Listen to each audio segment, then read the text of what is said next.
This is the iPhone 12 Pro Max and I'll say it right away. It's a chunk of a phone. It's heavier than any phone I've used before, but that's because it packs some beefier specs, including a larger battery among others than the rest of its siblings. Hey guys, what's up? This is Philip's Future, and in today's video I'll be unboxing the iPhone 12 Pro Max and also give my first quick impressions about this phone. So hit that like button and let's get started right away. Before we talk about it, let's see what you get in the box if you decide to pick one up right now. This is a smaller box and we'll know why that is. Anyway, pulling the top part aside, we see the phone in its full glory. This one is in silver. Let's place it aside and see what else we get in the box. You get a Type-C to Lightning cable and a pamphlet including paperwork and a bigger Apple sticker, and that's everything. No charger, and that's how they managed to keep the box this tiny. Setting up the phone takes a while, but I'll save you the wait. Anyway, here's my first impressions. This is a heavy phone. That's the first thing I realized. It comes in at 228 grams and man, after using it for a while, I felt some stress on my wrist joint. Maybe that's because I come from a OnePlus 8 Pro that only weighs 200 grams. But other than that, the iPhone 12 Pro Max is a heavy phone. Putting it side by side with the regular iPhone 12, you can see the difference, mainly in the screen size.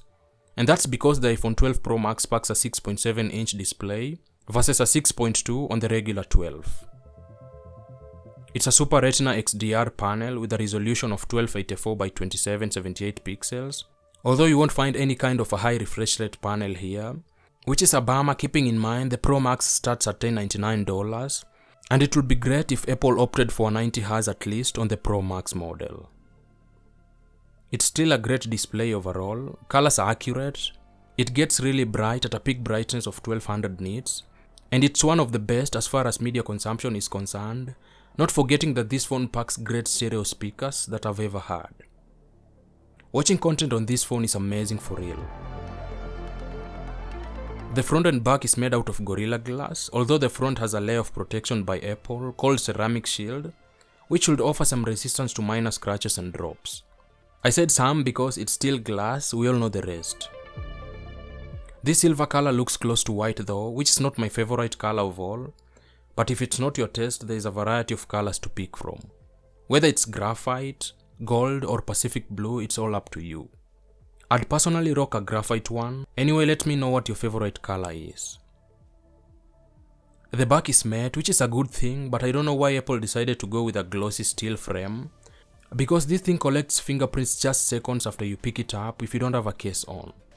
It might look good, yes, but I'd prefer a matte frame like the one on the regular iPhone 12, because it's much easier to keep it clean. The most prominent design component on the back has to be the camera module.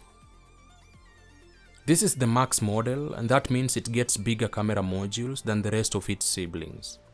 All the three cameras pack 12 megapixel, and that extra circle is a time-of-flight 3D LiDAR sensor that also helps for better depth information in darker environments.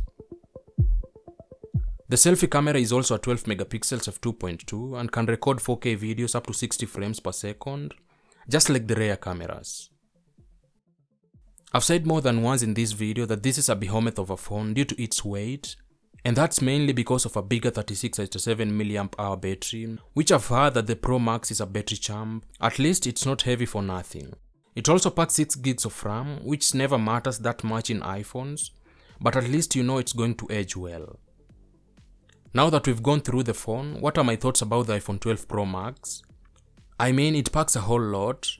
All the bells and whistles that you won't find on the regular 12, but some that you would find on the 12 Pro like LiDAR sensors and comparable cameras. It has a bigger battery which translates to better battery life, a bigger screen for better media consumption, and has better camera hardware, but it comes at a price of $1099. $100 more than the 12 Pro. If you want everything in an iPhone, then the 12 Pro Max is the best pick. I would personally not go with the Pro Max because of its weight, but other than that, it's a well-rounded phone overall. That's my take on the iPhone 12 Pro Max. Let me know what you think in the comment section below. Anyway, if you haven't subscribed, consider subscribing for more tech content just like this one. Drop a like to this video and I will see you in the next one. Goodbye, and most of all, stay safe.